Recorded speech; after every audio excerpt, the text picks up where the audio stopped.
start off, Andy's going to give us a very short introduction, and then Barry and Helen will probably add some weight to that, and I'll try and steer everybody in a direction. But I think it's worth doing a quick intro for Helen, who's yes, of course, a fresh victim in the air tonight. For those that don't know, Helen is our nice shiny new outreach director, and certainly I feel she's bringing in a new perspective, which is excellent. So welcome tonight, Helen. It is great to have you with us, and feel free to say a few words.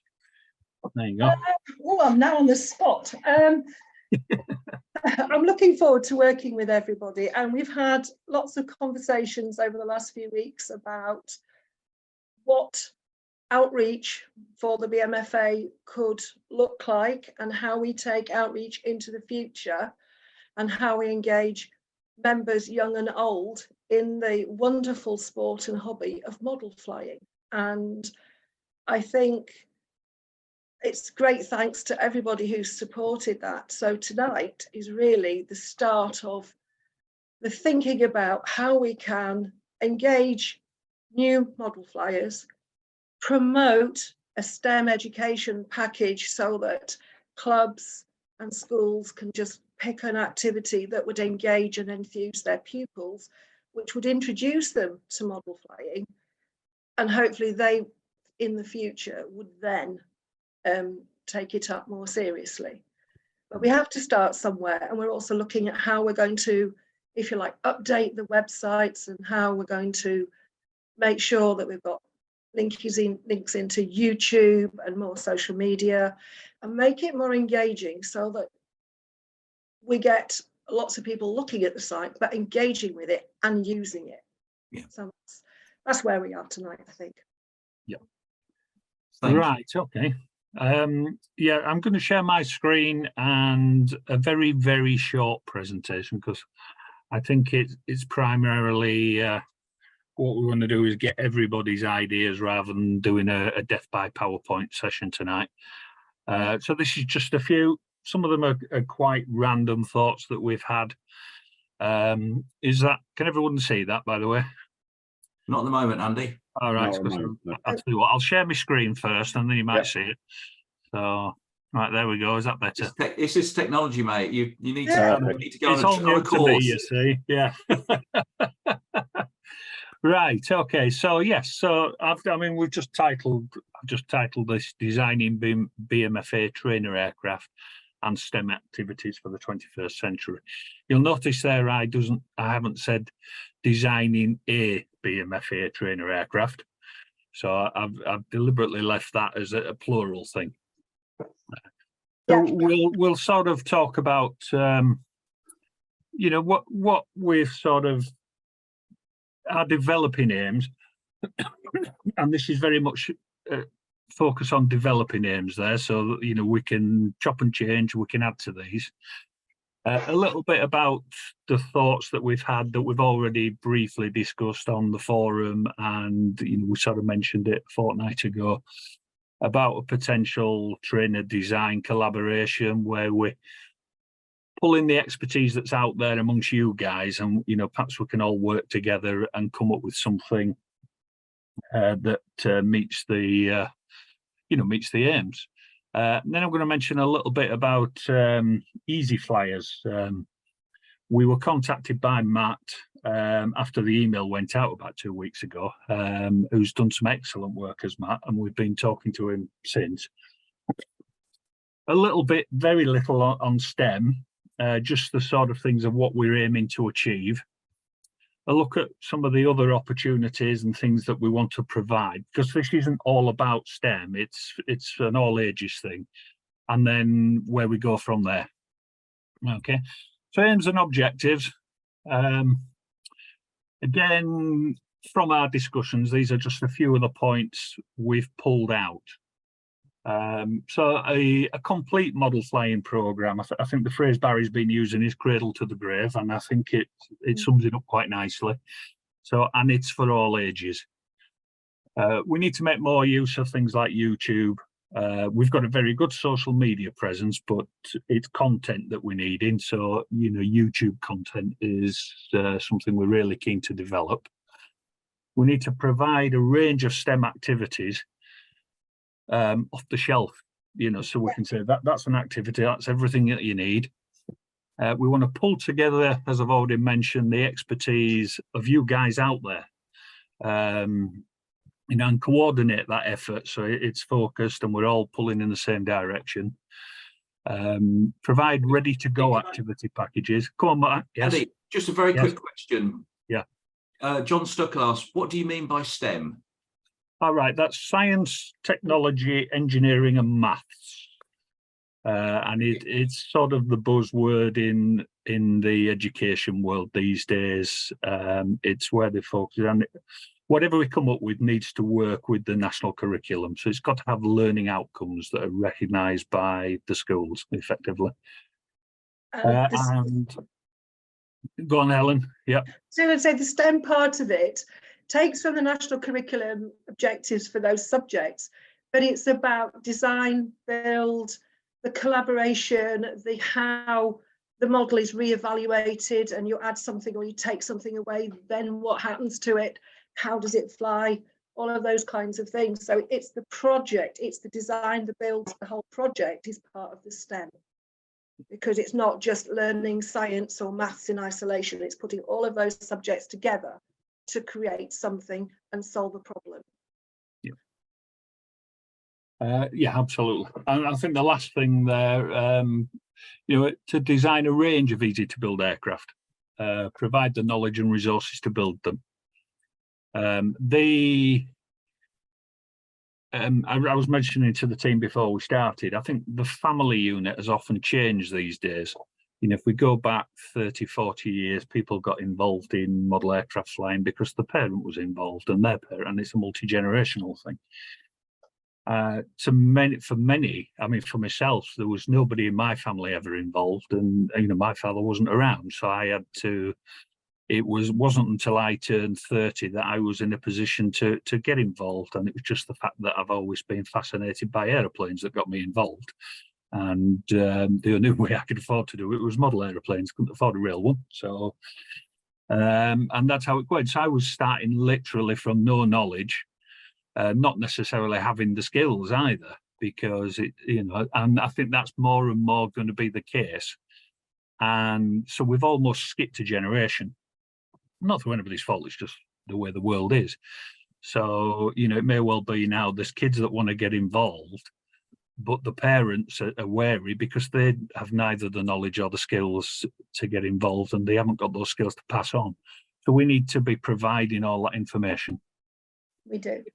So that is, as I say, our list of aims and objectives at the moment, but potential to be tweaked, changed, you know, as we go along. So any suggestions on what put in there, all gratefully received.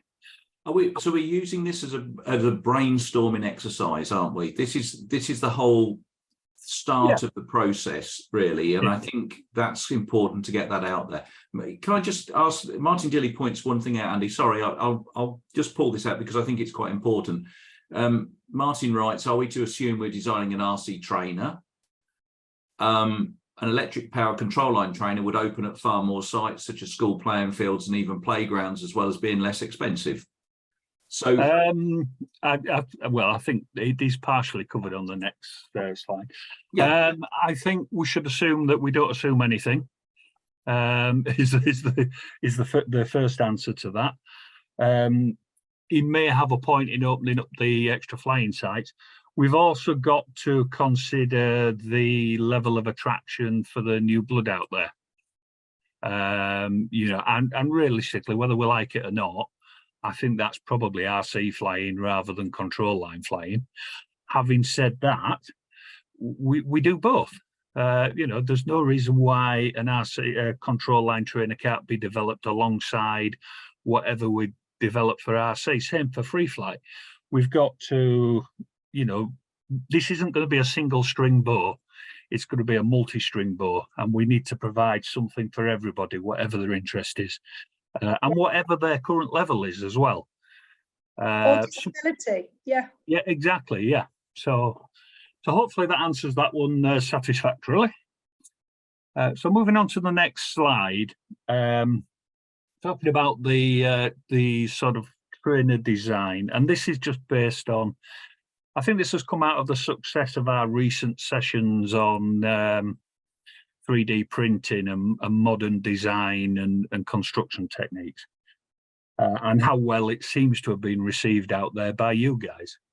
And there's clearly an awful lot of knowledge out there for us to pull in. So we were sort of just batting a few ideas about, and we sort of, I'm not even sure who came up with it or how, but the idea of a BMFA trainer cropped up. And then we're sort of considering design concepts of how it's supposed to be. Now, clearly it needs to be something easy to build. We need to have this fully documented design process so that anybody who's approaching this with no knowledge, and as I mentioned earlier, you may well be that because of the generation skip, the parents may not have got any knowledge, so they're not passing on skills. So we've got to provide the skills, we've got to provide all the knowledge. So fully documented design process, step-by-step build instructions, with accompanying no longer than 10-minute YouTube videos for each section. To employ a range of materials, foam board, balsa ply, potentially 3D printed and entire 3D printed airframes, entirely possible these days. We talked about possible modular construction, different wings for different purposes, high, low wing options, hand launch, roll off ground options. Scalable size was a useful thing that we thought. I mean, Mark mentioned earlier when we were having a quick chat about an indoor option. And why not? If we've got a sort of fairly fixed plan form that works, let's see if we can make it scalable. And one of the things I just cobbled on to the end earlier, we need to have an option that weighs more than a kilogram so people can have a go at the air test with it. Mm. And you see, I put at the bottom there, free flight control line, rotary equivalents to follow. They're all valid forms of model flying, so we need to have all these strings to the bow. So that's sort of Andy, where we were at. Yes, go ahead, Andy, Matt. Another question again, just for the audience, really. I take it that YouTube is the go-to place for information. I think one of the major places where the youngsters and adults go for model flight. I mean, there is a lot out there, yes. And I would always probably look there if I wanted to find something. But is that what we're assuming, or? Yeah, I think it's a case of that's where we need to make the information available. Yeah, and that is the medium that people are using. For all sorts of things. I mean, one of the things I'm sort of developing my skills for video editing at the moment with videos I'm taking with the drone. And if I want to know how to do something, it's YouTube. And watch a 10-minute video and you see it step by step, and then you've picked up a skill. So what we need to have for whatever we come up with for a trainer is these bite-sized videos. So, for building the wing, we need a short step-by-step video of that. For building the fuselage, etc. Yeah. And that should be something we need to develop, not just on this, this particular project, but for everything across all the different disciplines. Yeah. It would be wonderful to have a playlist of scale detailing YouTube videos, for example. How to weather your aircraft as a YouTube video. This is all stuff that the talent is out there, the skill is out there, and I sometimes feel it can often be a bit of a secret society. And we need to be sharing this knowledge, because that's what will inspire people. And that's, once somebody's maybe picked up on a trainer design, put that all together, and then they're thinking, what can I do next? And then if they happen to see, shall we say, a scale weathering YouTube video that we've also got on the channel. I think, oh wow, I'd love to be able to do that, you know, build my scale model. And this is where hopefully the ongoing developments will come. Yeah. So this final point on that, Andy, Dave Lindley, and Dave has been doing a lot of STEM work, I know, in the US. So, you know, and he's joined us, which is fabulous. He said YouTube for instructional, TikTok for getting eyeballs and showing how cool modeling can be. And I think, you know, and I think that's, you know, again, we've got to learn from, you know, the platforms, the social media platforms that are out there, and take on board the right platforms. So I know Helen's got an opinion. I think yes, with caveats for various bits and pieces. Go on, Helen. I'm going to add the caveat now. If we're trying to encourage junior members, quite a lot of sites like TikTok, Instagram, and all of those have an age limit of 13. And as we all know, I've heard quoted, that's the biggest lie in the world, isn't it? I'm 13.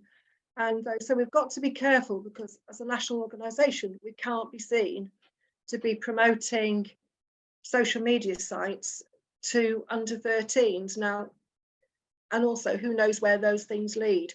So YouTube is much more mainstream and probably safer, plus the fact we're offering it through our site, so there'd be some level of security there. TikTok is great, Instagram's great, Facebook, but there are limitations around age and safety. Okay. Yeah, we do have to be careful with that sort of thing. So as you said, that's one of the caveats we need to think of. So yeah, so that was the, as I say, the sort of ideas, thinking, you know, a bit of, shall we say, spitballing that we did around the training design. But we want your input. You know, we want your ideas as well. This shouldn't be something that it's just us working on. We want to pull more and more people in, use the forum for exchanging ideas, and go from there. I mean, one of the things I'd really like to see take off is sort of a parent child or grandparent grandchild collaboration where they build and fly it together. You know, there's no reason why model flying can't be or shouldn't be a family activity. And I see something like this potentially really working for that. Of course, you know, just getting a youngster involved is brilliant, but there's challenges there, you know, and challenges in getting transport to a flying field and all these sort of things. So if we can get a parent and child, or a grandparent and grandchild working together on this, you're covering off some of the potential issues. So, I mean, I'd love to see that. And, you know, things like, and I know it's been raised by other people, have suggested we have, and I'm going to say it, and sorry in advance, Helen, but a father-son day at Buckminster. But when I say father-son, I mean a parent-child day, obviously. You know, father-daughter day or mother-son day, whatever. But an activity, an activity at Buckminster. But not just at Buckminster, of course. We've got 14 BMFA areas. So, you know, 14 areas around the country should be doing this if we can. But we need to have the package, don't we? We do. Yeah.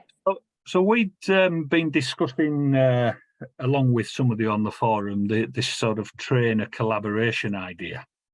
And 2 weeks ago, when I sent the email out about tonight's session, I got an email back from a chap called Matt Harris, who has pretty much done a lot of this already. He's done some excellent stuff. That's his YouTube channel and his Facebook page, and it's Matt and a friend of Matt's called Mike. And their latest project, shall we say, they've called the Easy Flyer. It's a simple foam board construction aircraft, three wing configurations: the Easy Trainer, the Easy Speedy, and the Easy Pipe. We've been having a number of chats with Matt over the past few days. And as I think what he's done is fantastic. I really do.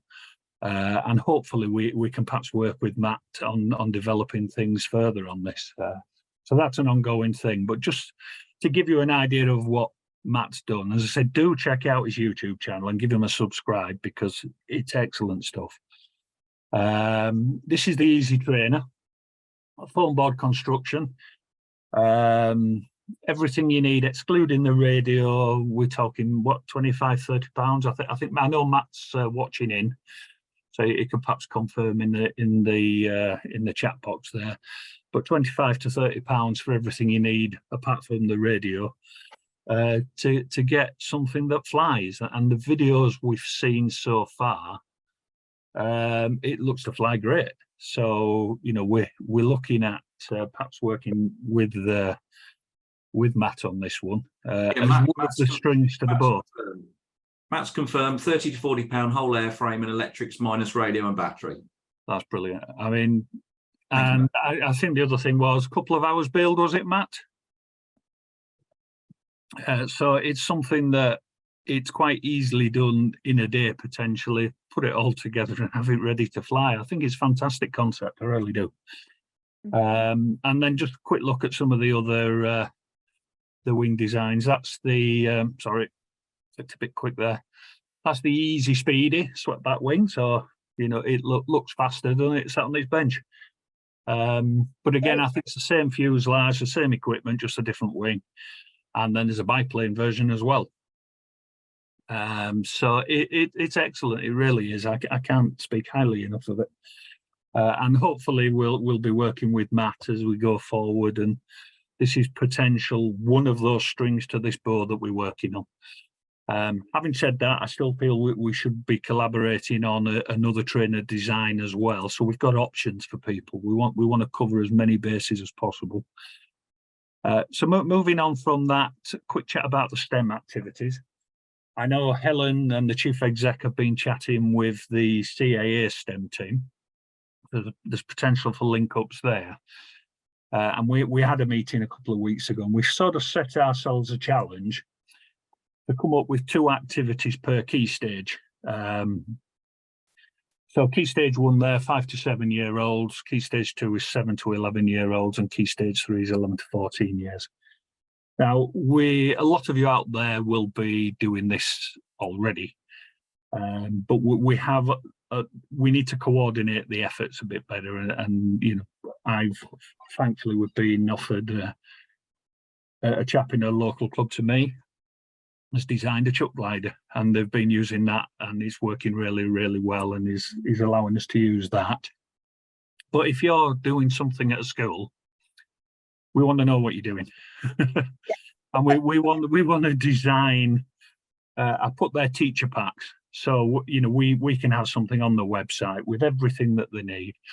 I would envisage key stage 1. It needs to be something they can do in the classroom with things that are readily available in the classroom. So sellotape, paper, pair of scissors, that sort of thing.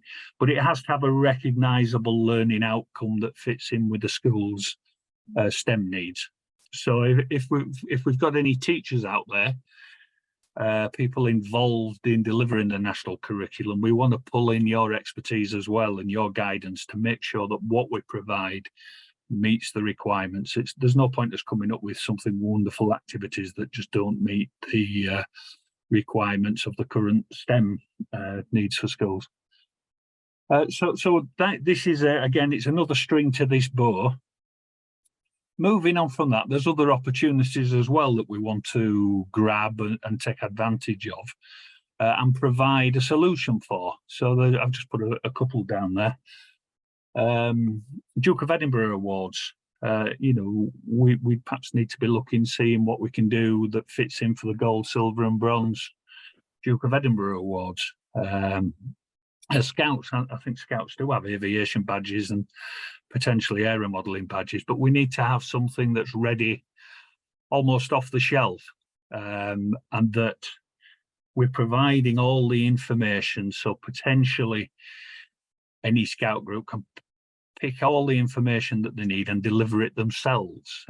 Obviously, if we can get sort of willing volunteers in there, it all helps, but that's not always possible. So, anything like that, we need to try and provide the information for.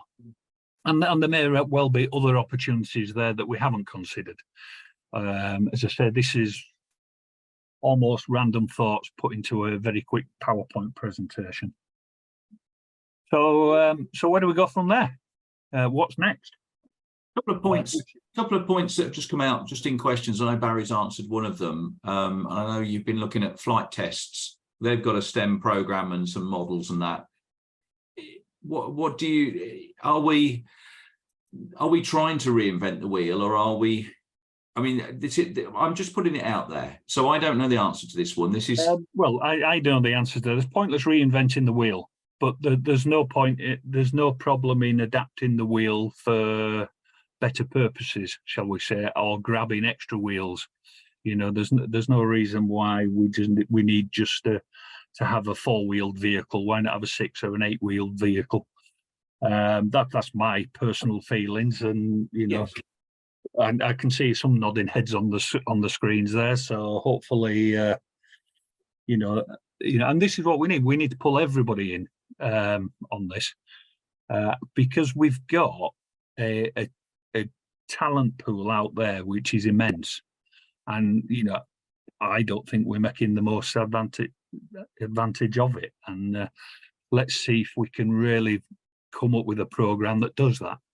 Yeah, I agree with Andy on that. And also, if we were to talk about flight tests, I mean, it would be a dream that you could rebrand flight test as BMFA flight or something like that. The flight test program and the work they've put in is fantastic, but you have to remember that is a commercial operation. What we're needing to do is to get that kind of structure around the BMFA, because what we can do as the BMFA is some of the things that Andy's been talking about and Dave Phipps are talking about, possible collaborations with national organisations, which would really add credibility to the BMFA. We also have people, BMFA members who I personally know, who've got YouTube channels which have got more than 1.5 million subscribers. You know, that's starting to get big numbers. Now, they're not modelers, they're not doing modeling on those YouTube channels, but they know how this stuff works. And that's what Andy's saying about, we've got the talent and the ability, we just need to kind of mold it all together. We need to focus it, don't we? That's what we need to focus Andy. it. Yeah, yeah. And we need the content. We've actually, since Paul Tallick came on board as our sort of PR consultant, going back 5 or 6 years now, our social media reach is excellent. I mean, the numbers are huge. What we are really lacking in is the content to be able to take real good advantage of that reach that we've got. You know, for example, I think our Facebook page, the official BMFA Facebook page, has something like a reach of 5 million a month. The numbers are huge. So we've got to then now provide that content to take best advantage of that reach.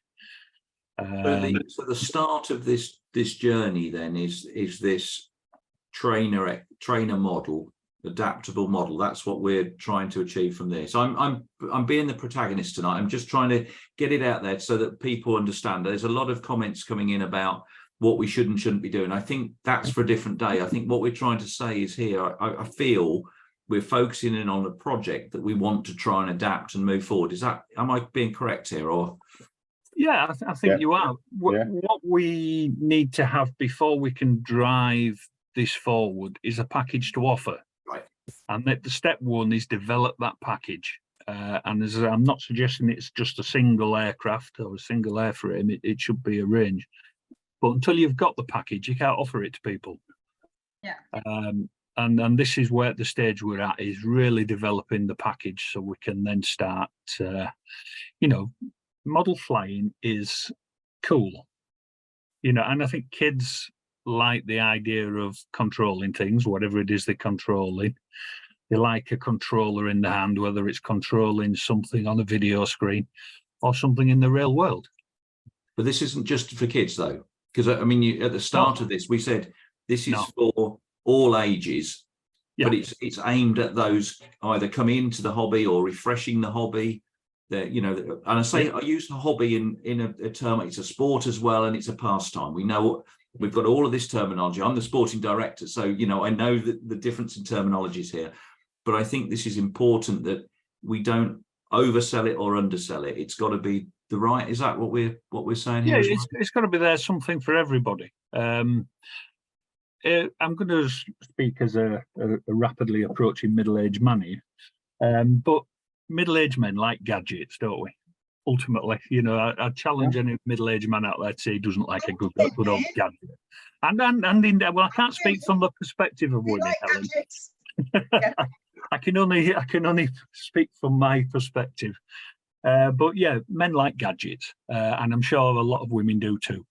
And what's better than a gadget that you can fly around the sky and have good fun with, you know? And you know, if we can provide a cheap and easy means to put that in people's hands, and it to be fair, it's never been easier. You know, you'll get people moaning on social media about all the regulations, which is a tiny, tiny hurdle. Not much has changed. You know, radio equipment has never been easier to get hold of. It's never really been cheaper. I think Barry was telling us when he first started flying back in the day when everything was in black and white. It was like six years salary for his first radio equipment and things like that. You know, whereas now you can pick up a full radio package, can't you? Transmitter, receiver and servos for, you know, almost a couple of days' wages rather than sort of a couple of weeks or a couple of months. So it's never been easier or cheaper to get involved. So let's take advantage of that. You know, that's where I see things anyway. So this hobby has never been more accessible than it is now. The real cost of this hobby, it has come down massively over the years, whether that's free flight control or particularly radio control. At one time, radio control was a rich man's hobby. It is not a rich man's hobby anymore. So it's super accessible now, comparison with how it was. Yeah. No, I agree completely. So as I said, the final slide I just put up there was just really some questions to everybody out there and say, what next? So we've got 100 people in the room here. Yeah. And I guess what we're saying is, I'm trying to sort of see what I'm listening. We're trying to come up with a concept of a model that can evolve as the starting point. The rest will form around that. So in terms of how the activities, there's so many good ideas coming out. This is the problem I've got with the Q&As at the minute. You know, I'm looking at them. There's so many great ideas, but that's not necessarily what this is about this evening. This is about how we start the inception point of view of this model, isn't it? Not just that, though, to be fair, Mark. I think that's part of it. You know, let's get this done. I have a bit of an aim. I'm going to be honest. Whether it's realistic or not, I don't know. But we have an event at Buckminster in October, the Builders Show. And it would be really great if we could showcase some developments at that point in October, you know, whether it's some built airframe, you know, perhaps maybe have an easy flyer fly-in as part of it, because the flying field will be available. But we need to perhaps give ourselves deadlines to have these things available so people can see them, they can grab them, we can start using them. That's sort of a sort of bit of a personal thing.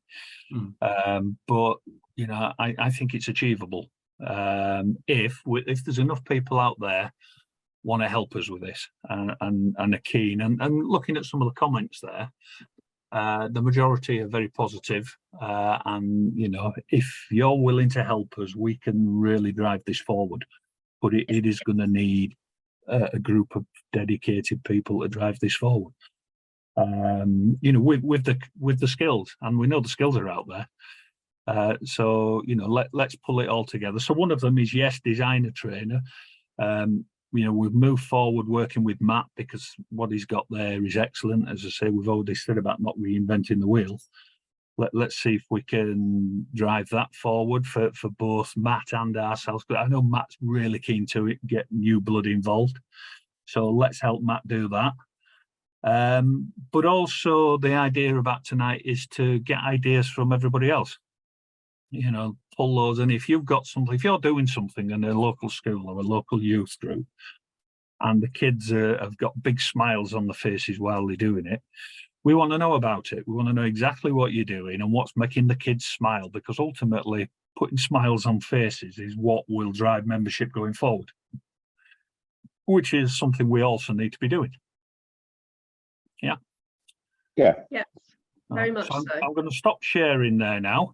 So I'll stop sharing my screen, and we'll sort of go to any questions anybody's got, any comments people want to make. If you want to come in and speak verbally, put your hand up. We'll pull people in.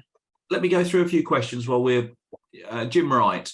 He agrees with Barry. Cost is unlikely to be an issue. So that's one there. I think there's a differential there. I think we've got to look at it being sensible cost. You can't do something too silly.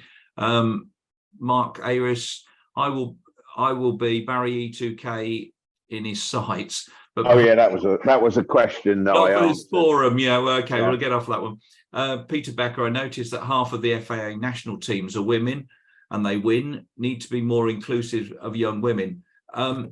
We are very inclusive. We are trying to bring people in. It's not there's no forcing away of anybody. But what I will be doing is certainly in terms of competition, and we'll see this over this year and next, there will be far more women taking part in the BMFA contests.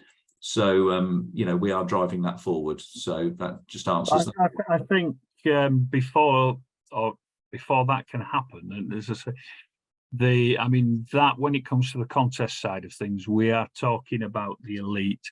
We're talking about the grass, shall we say. We're talking about the grass there, which is excellent, and it's something to strive for. But you don't get grass without grassroots, and that's what we need to strengthen. And if we can strengthen the grassroots, the grass will grow. And whether the males, females, anything, it doesn't matter.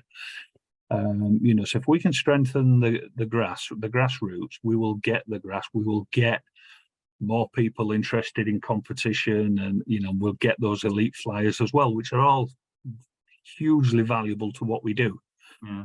But if you don't get people coming in at the bottom, you don't get the people at the top. No. Have you got your pen and paper handy? Because we've got Trevor Tennant's already signed up. He says, count me in on any future developments. So Trevor, thank you. We've got you down. We'll pop your email through to Andy later. And what I'm going to do is I'm going to create a feedback form at some point tomorrow, and we'll email everybody who registered for tonight's section to get their thoughts. And if you want to volunteer to assist, all these things, we want to pull these together. Make use of the In the Air Tonight forum as well, and it was set up. It's ideal for an exchange in ideas and sort of continuing the chat. There's already some really useful discussion on there, and it's a great depository for knowledge. So if you haven't signed up to the forum yet, please do so. Let me just drop a link in the chat. But yeah, I will email everybody out with a feedback form, so you'll have plenty of chance to give us ideas and comments and volunteer, because that's what we'd have to really. We'd have to willing, knowledgeable volunteers. Another comment here from Dave Linley. Again, Schools Challenge, at least in the US, is money and time. The lesson plan needs to fit nicely in a normal class period of module. So again, that's something that I'm sure Helen will work on closely in the coming months and years when we look at this. So yeah, thank you, David. That makes total sense, I think. Yeah, and I think that's exactly the same here. We're always going to have this issue of cost and time in schools, aren't we? But again, there will be people out there doing this successfully already in the schools that we're not necessarily hearing about.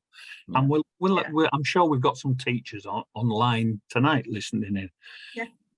Let's pull in, tell us what you need, you know, and then we can do something about it, can't we?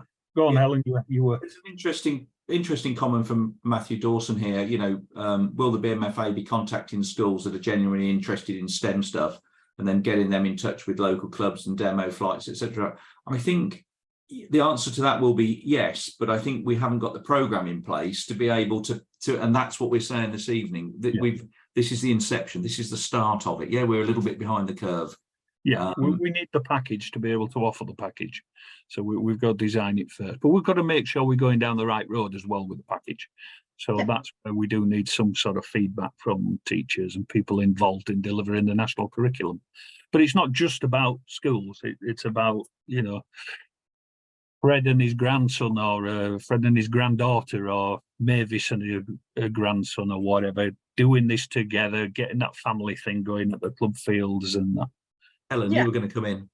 Well, I was just going to say, I think before we put anything onto the platform that we're going to use, we should test out all the ideas anyway and actually have a control group so that you can test the idea and say it's going to last an hour and you need X, Y, and Z, and actually does it cover all the abilities you get in a Key Stage 1 classroom? And if there's extra support needed, you perhaps need to flag that up.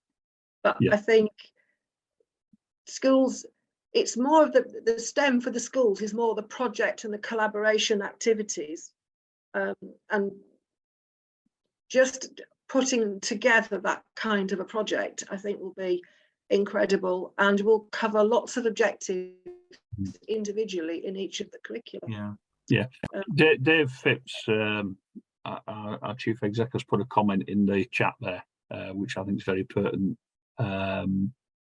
So everyone take a moment to read that. I'm not going to read it out to you before she's going. No, I'm just going to just put another one in. I think as the BMFA sporting director, what I'd like to do is offer to be able to try and get a better link with the US. I know David very well, and I know he's been speaking in conferences and various things, and I think that would be good. And I know our chairman Ian Pallister has pointed us in direction of you know, the US and how they do their STEM program. There's a lot of links there. So I think, you know, let me look at a little bit of that to take a little bit of pressure off there and try and feed some you know, elements into it. I'm already having discussions with David on different things, so we've got that link, so that'd be quite good. Just going back to Dave's point, I will read it out because he's just pointed out, he put it in the chat, but only to host some panelists. It says the objective is to have a pathway for new recruits to follow progress and to keep them engaged with support from online resources. The easy flyer is something to aspire to. The plan is that the pathway starts from Key Stage 1 level. We, as usual, Dave puts it in a very succinct manner. He says it in 20 words, what I've been saying all evening, in 10 million words, but there you go. Yeah, I mean, that's exactly it. We've got, and it's going back to Barry's phrase, cradle to the grave. Start at the very beginning, and we need every step along the way. You know, and that's where we are.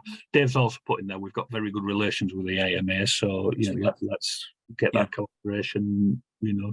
Just going on to the trainer itself, Richard Grimshaw, what about a kit containing a chuck glider, transmitter, motor, a 1-cell battery, 2 tiny servos, etc., and the price it like very cheap drone, so kids can assemble rather than build it and fly it within 30 minutes or so? Love it. Love it. Yeah. We also have to be realistic on who we are, shall we say. For example, if we suddenly start selling radio equipment, we then get dragged into things like warranty issues. However, we do have some very good relations with, you know, the trade, and, you know, we need to take advantage of those. So while things like a kit of parts we could potentially get produced to sell, when it comes to things like radio equipment, we perhaps need to be providing the link to potentially a preferred supplier, you know, who potentially might, you know, offer a bit of a discount there, who knows. But yeah, we do need to be very sort of recognizing of who we are, not just where we're going.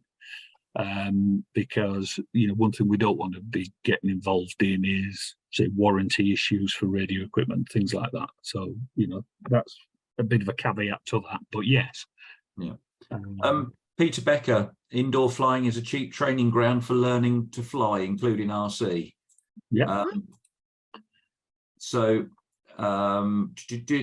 Ron Gray, not sure that a kit meets STEM.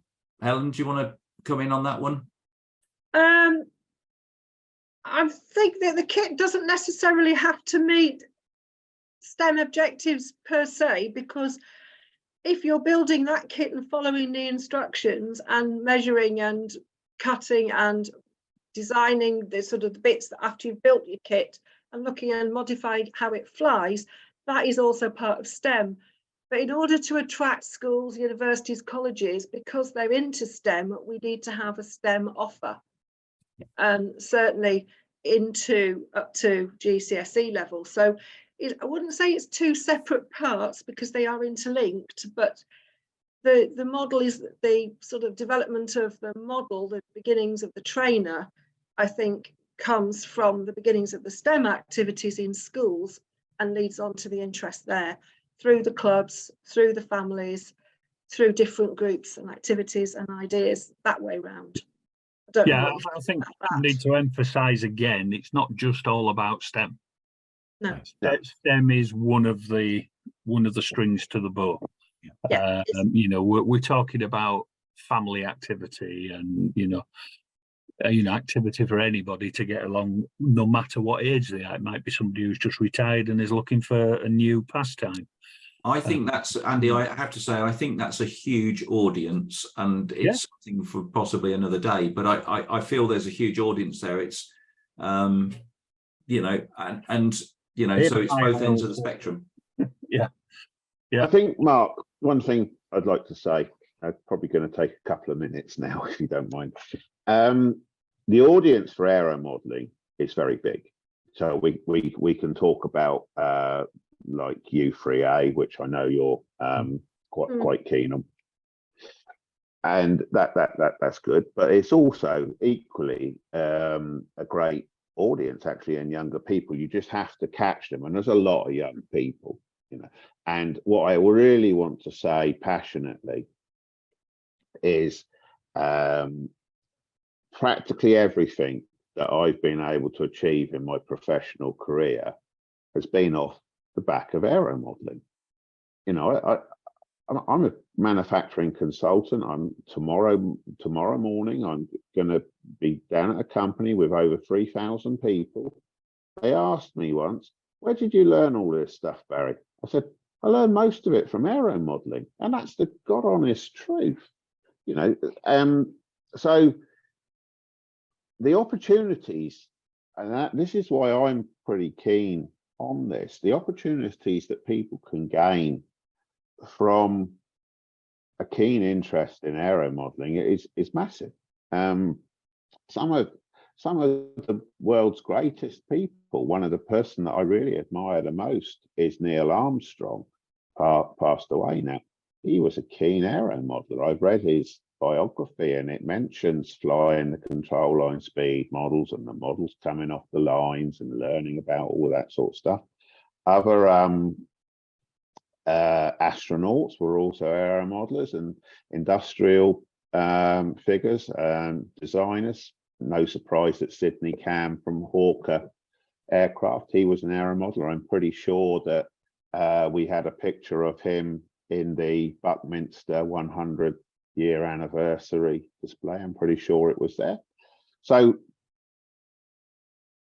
we've got a great opportunity. I also have to say that tonight we have had more questions and answers in the questions and answers down at the bottom than we've ever had in any ITAT before.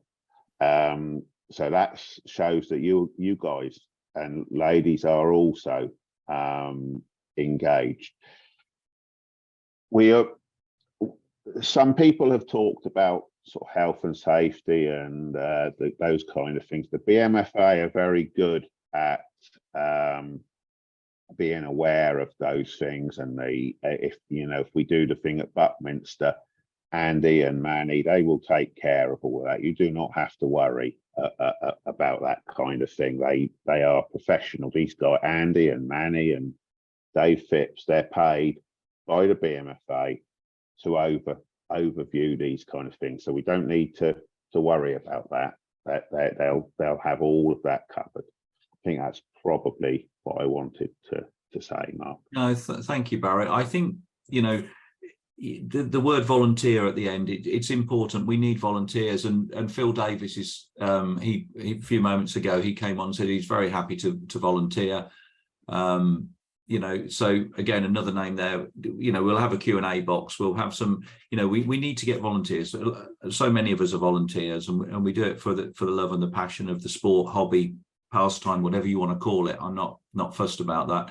I think the important thing here is that, you know, it's about embracing error modeling and everybody, you know, trying to help each other. And I think this goes across all the continents. You know, I follow a lot of Facebook groups from all different countries, emerging countries, you know, in terms of error modeling. India, for instance, there's this wonderful little club there, and I see all these models flying and different things, and there's loads of different countries that you see, and you just go, none of these compete nationally or internationally. They're just small little clubs or individuals that are building models and flying, you know. So I think, you know, I think this is there's a much bigger picture here, but I think, you know, we're focusing on starting this, catching up a little bit. So right, what else have we got here, Mark? Sorry, Barry Gregory, what would you distinguish this BMFA trainer from commercial available trainers, benefits and costs, etc.? I think that's a really, really good question. You know, why are we? I see it, the information and expertise that's packaged alongside it, the skills that are packaged with it. Anybody can go to a shop and buy an ARTF trainer, bolt an engine to it, and be flying it relatively. Hands up here, that's how I started. Although I did go along to my local club first and got some advice from them, then went out, bought my ART Ripmax Nova 40 it was. And I got an MDS 40 engine because that was recommended by the model shop. And that ran sweet as a nut on the ground, but it was scared of heights. So as soon as it got 6 foot off the ground, it stopped. So after about 3 weeks of not getting anywhere, I took that back to the shop and got an OS 46 LA, put that in it, and I've still got that engine 20 years later, and it still runs brilliantly. I never looked back. But that's how I started. But you don't really develop skills doing that. You don't get any knowledge. I mean, you know, I've got physics A level, so I had a sort of some knowledge on how things fly. But it's that extra stuff that goes alongside it that I think is important, and the knowledge and the experience of you guys. Let's pull that and put, you know, sort of infuse this creation with that knowledge and have it backed up. So, you know, if anybody's got questions, they know where to go to get the answers, you know, and, you know, they've got, and that's, you don't get that with most ARTF stuff when you go to a model shop and buy it. So it's an holistic approach. Yes, that's what we're talking about. There's trainers out there, one that I'll mention. I'm not endorsing it, but I can tell you that there's a E-Flight Apprentice. It's a superb trainer aircraft. You cannot get a better trainer aircraft than that. I've flown RC models nearly 50 years now, but there's not. It's like Andy's saying, it's not a holistic package. What Andy's talking about is it's everything, and you can take bits out of that. So if you just want to get a plane in the air quickly, this could be a plane, this trainer that we're talking about. But if you also want to really learn about aerodynamics and how the plane flies and what have you, you can also do that. So you can cherry pick. It's almost like a menu that you can take out of it what you want. Yeah, ideally, I think if we've got this stepped approach, there's no reason why you have to start on the bottom step. No, you can hop in halfway up the flight of stairs if you like, and that's your starting point. And you might never go beyond that, and that's fine if that's what interests you. But hopefully we'll be able to have the next steps there to inspire them. And potentially, you know, if somebody thinks, right, brilliant, I'm really enjoying this aeroplane, flying it around. Why is it flying? So they can go step back down the stairs, if you like, and get that knowledge as well. You know, just aerodynamics are an important part of that, aren't they? So look, you know, it's a huge field. Just going to go through a few more because conscious there's a lot of questions here and a lot of comments, and I want to cover as many as we can tonight. Phil Davis, Barry, a lot of NASA astronauts were also scouts. If you can merge the BMFA scouts, schools and model clubs, the project will soon grow and future air modelers will benefit. Absolutely. Get that one. Thank you. Ray Pinchin, has the egg lift challenge for schools been cancelled? Andy, you can. No, the payload challenge is thriving, actually, happening every year. Potentially, we perhaps need to be looking at another version of it. Manny won't thank me for saying that because I think he's very busy with it. But ultimately, I think it's pretty much oversubscribed every year. So you know, but there's no reason why there can't be a challenge that leads into the payload challenge. You know, what we shouldn't do is restrict our thinking. Yeah. In any way, shape, or form. Yeah. The next point. This is fabulous, and I think James Vincenti. And apologies if I pronounced you incorrectly. James, if you can get in touch with us. I'm a long-time STEM volunteer at the London Science Museum.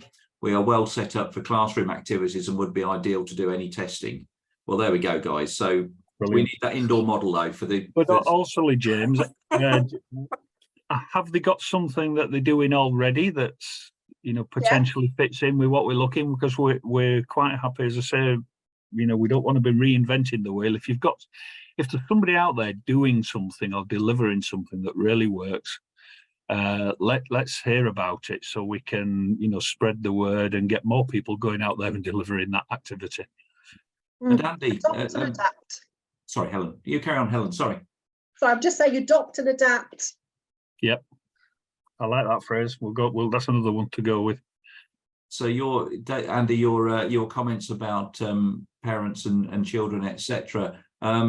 Dave says, I will also say we're getting more new modelers in the US through the kids bringing their parents to the hobby. Yeah. So there you go. It's there's a little bit of that's working there. Right, let me just flick through a couple. Yeah, Peter Becker, the Maker Lab movement. I think he's talking about Maker Lab as in the 3D printer. Yeah. Yeah, absolutely.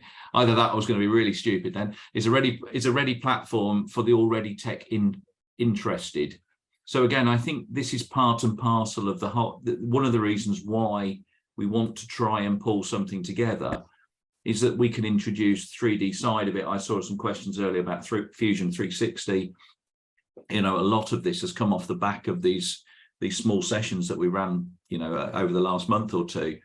As well as you know, the BMFA in general, you know, board meetings, we've had many chats about STEM and moving it forward, and now's the time, especially with Helen on board, you know, to start bringing these things forward. But the MakerBot, that'd be quite interesting to see that. I'll like to dig in a bit deeper on that, but thank you, Peter, for that. Dave Wheeler, safety is the biggest issue in any school.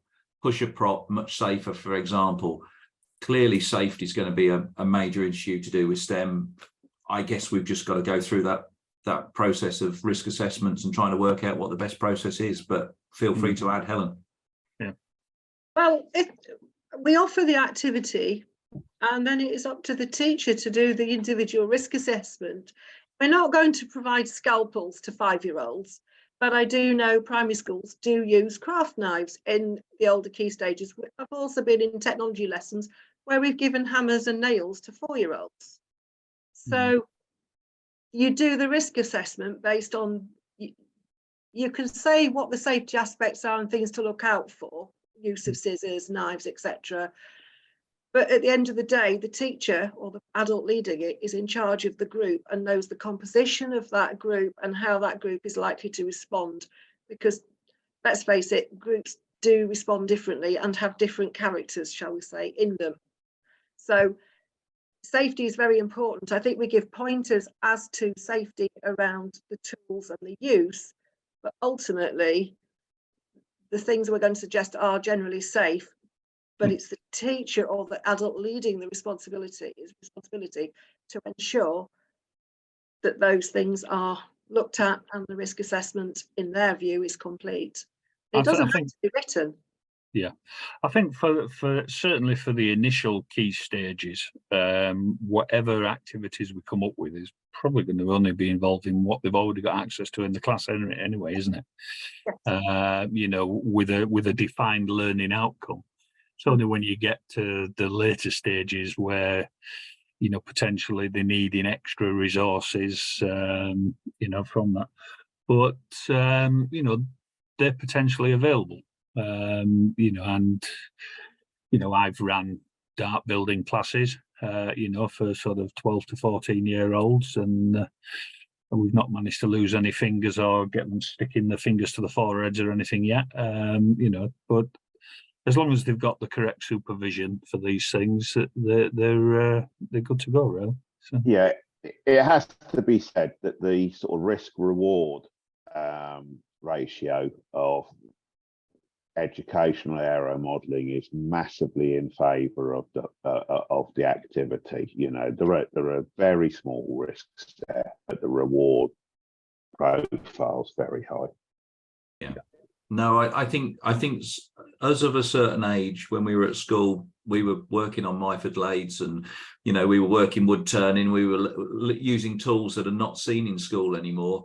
It didn't do as much harm as far as I can see, but again, you know, times have changed, so we have to identify we have with to that. Operate in the sort of world that we're in, don't we? And the environment we're in, we've no choice on that. We can always put our rose tinted glasses on and look back to a different time, but we don't benefit from that, do we? No, we don't. Not at all. So no, Matthew Dawson makes a really good suggestion here, and something we might, you know, again, while the BMFA are getting up to speed, will they start contacting schools and maybe running a pilot scheme? I think the pilot scheme idea is a, you know, that sounds like a really, personally, sounds like a really good idea. You know, test it out on some 3 or 4 establishments and a group to see and test things. That's what we do in industry.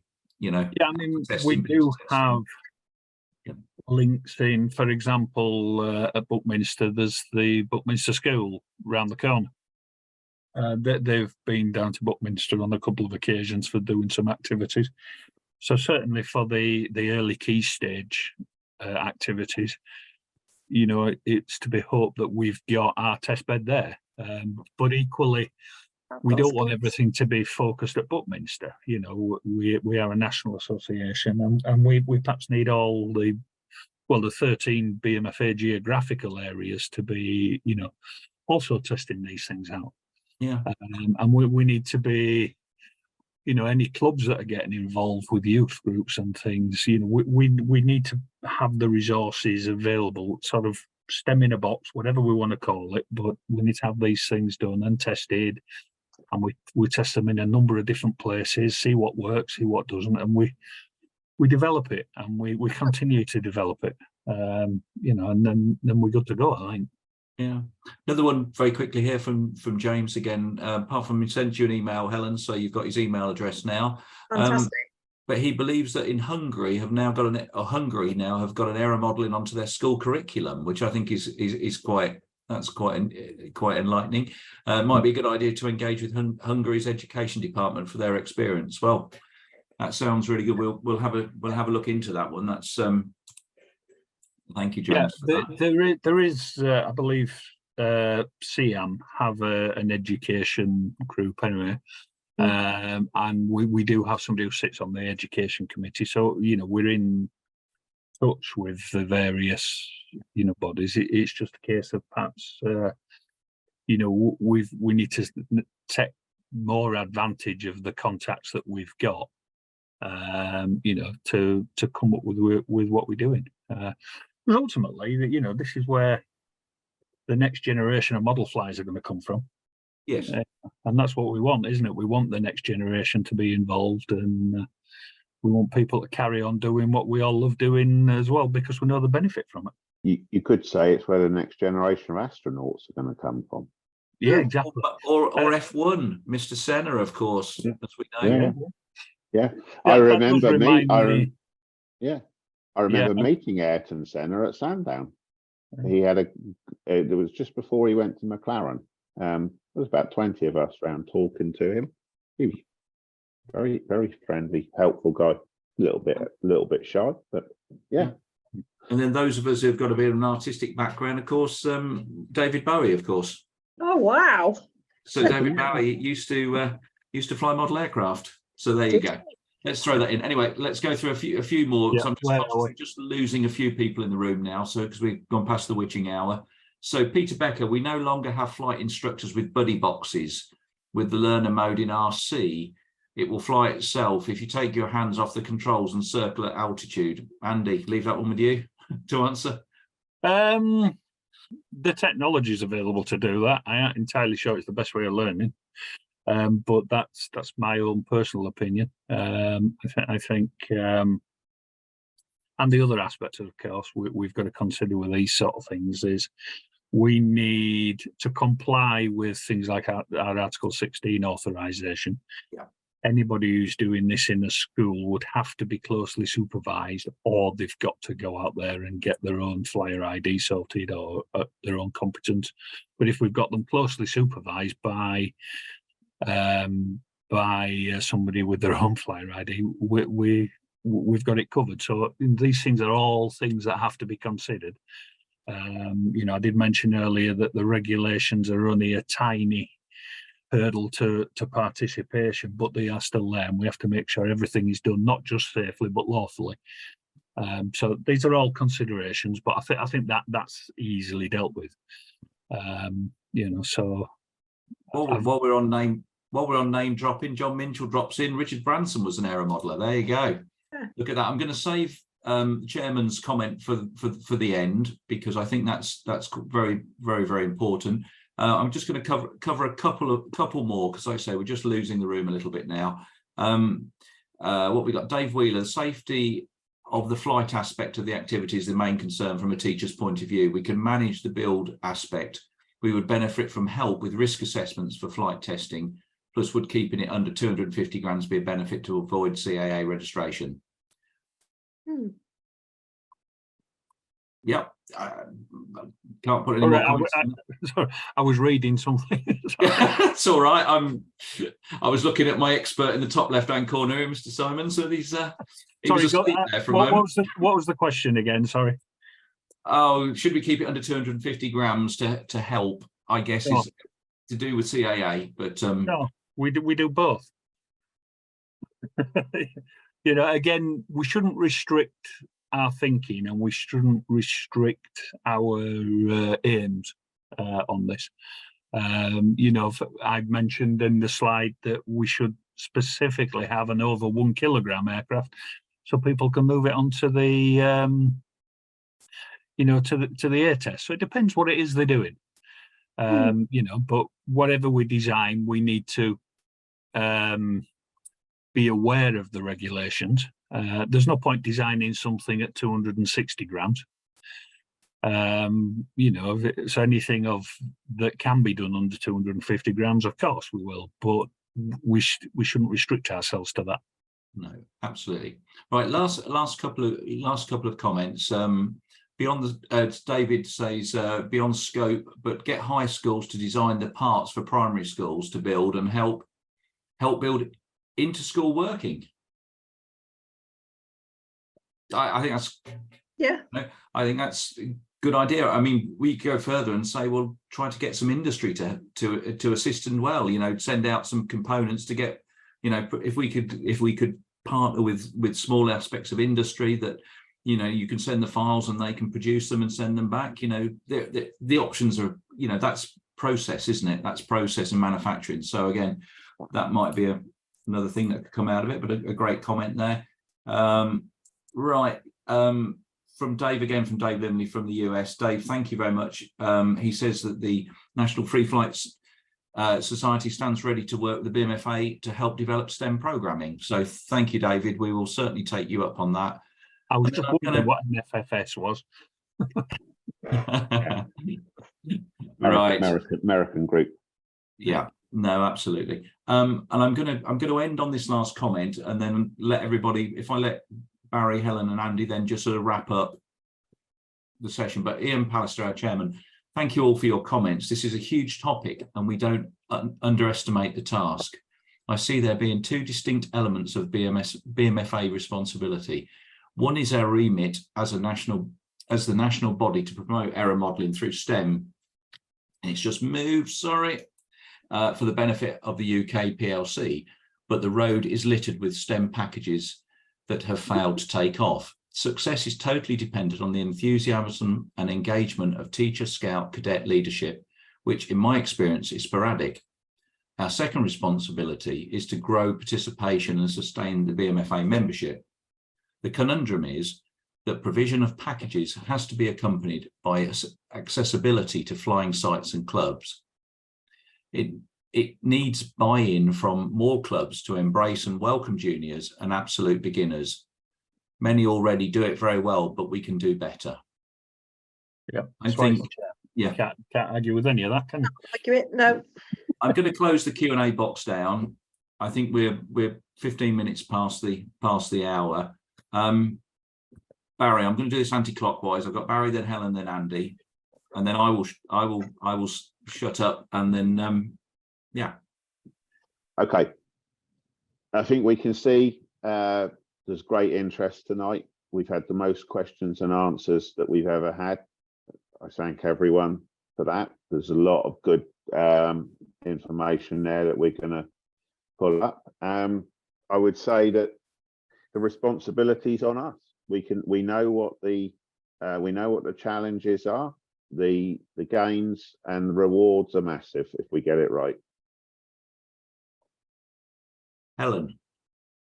Thank you for all the ideas. I just knew that if we asked the membership, that the expertise and the ideas would happen. And I'm really looking forward to seeing what we can develop and what we can take forward and what we can promote to the areas and the clubs to engage with us, to get all our local scout groups, air cadets, UEA groups, university third age groups, all of those, to see what we can do. And I think collectively we can do this. I think we've just got to be consistent and keep going. So thank you. Yeah, and Helen, thank you as well as the Outreach Director. I think you've got a huge task ahead of you, but you will have the support of all the volunteers, and you know that, and and it's great to have so many people coming forward. But thank you, and thank you for coming on the show tonight, Andy. Well, pretty much what he said down there, if you can see him, and what she said down there is down there for me. Yeah, I think they've covered most of it there. We will get a bit of a questionnaire through online, the medium of online forms, which I'm quite good at, I'm told, to you all in the next few days, so we can gather and start collating those thoughts. Do, if you haven't signed up onto the forum, please do continue the discussion, and we really need to pull together the expertise and the activities, because we do know that there's some great activities going on around the country, but we don't always know what they are or where they're taking place, and we need that, because that's where the inspiration for people can come. If a club is doing some great work at a school, for example, we need that knowledge. We need to know that they're doing it, and then we can perhaps inspire some of the other clubs, because I think there are hundreds of people out there that are keen to be doing things, and if we can give them the tools to go do it, we really do stand a chance of making those future error modelers, whether it's a future error modeler who's just retired or a future error modeler who's still at school. It doesn't matter. But that they are out there, let's grab them. And when I know we've talked primarily about sort of fixed wing stuff, one way or another. You know, we need to include drones in this. We do have our drone support officer who's very, very knowledgeable on all these things. So all these things need to come together. They do. So, but thank you for joining us. It's been a real challenge keeping up with all the comments and questions tonight, hasn't it? It's been wonderful. It's very, very heartening to sort of see everybody getting involved, and let's keep this momentum going, and see you all in October at the Builders Show with your easy flyers and other such things. Have a big fly in. Just Andy, can you remind me what we're up to next week? I've no idea, to be honest. Barry, that's your job. No, Let's There do you this, go. We've Barry. been so concentrated on this. been so focused on this. We haven't got anything planned right at this moment for next week. But I do know that people like Ron Gray are preparing new presentations. Yeah. Okay. Maybe We'll have a chat. Let's all have a chat and get some of the feedback of this, and maybe we can even come back with some feedback. So we can. I think we could do a follow-on session, an open mic session next week. We could do, you know, we just say, right, you know, everybody turn up, everybody can be a panelist, everybody can say the piece, whatever, if we like. Yeah, we could. We'll think of we'll, something. we'll talk it through tomorrow. I think that we'll get something sorted. I think the most important thing is that this platform is evolving. You know, we set this up a number of years ago, and it's evolving, and it's evolving in a really nice way. And I think, you know, the chances are this is going to run throughout the year now, because I think we have the topics that we need to fulfill, and we are starting to expand into different things. So, you know, again, people put forward the ideas. You know, we want the comments, and thank you for all your good comments we've had over the recent weeks as well. Perhaps those that are going out there delivering activities, you know, we could do a session just for you, where you come on and tell us what you've delivered, what you did, what worked, what didn't work, you know, and share it that way. Yeah. You know, I think if we did something like that, I'll throw it in there, give everybody literally a 3-minute slot, ping, and you're out, because what we don't want is, you know, we need to keep it fresh and we keep it moving, but it would be really quite good to get everybody's bullet points. Be a really good session. That's a great idea, is that? Yeah. And we will cut you off in 3 minutes at the knees. No, It could be quite fun. That's one more thing. If you've got any recent photographs, parental permission if they're under 18, to send, Andy's going to set up the form for that, so that we can use current photographs of our outreach activities and put them on the website and use them to update everything and keep it current. Yeah, so brilliant. Another thing I think we discussed at some point and haven't raised yet is like testimonials. This is perhaps something I'm going to dump on Barry, because he's one of them. You know, what area modelling has done for me, testimonial type things, you know, and I know of a few people that it's taken them through to sort of apprenticeships with BAE systems and various others, but you know, how area modelling has affected my life, and I don't just mean with your bank balance shrunk. You know, those sort of testimonials. Talking about that, and before I get divorced, we probably ought to go then. Otherwise, it really will affect my life. So no, I could do with some dinner actually, and because I'm getting hungry, so it affects my life in that way. But no, look, fabulous session, guys. You know, we're still talking after we even said we were going to close down 10 minutes ago. You know, we could keep going all night on this, but I think you know, we've half the room's only in the room now. Let's call it an evening and wish everybody a good night, and let's catch up in the week, Barry and Andy, and thank you again, Helen. Really good having you on board. And Matt, if you're still on, we need to have a catch up in the next day or two as well, I think. Yeah. But yeah, yes to your video for the easy flyer, because I would have put a YouTube link in, but we haven't got one yet, have we? So, but you know, we'll put a link on the forum so people can have a look at it, because it is excellent work you've done there. Subscribe to his channel, everybody. Thank you all. See you all soon. Cheers. Bye. See you all. Bye-bye.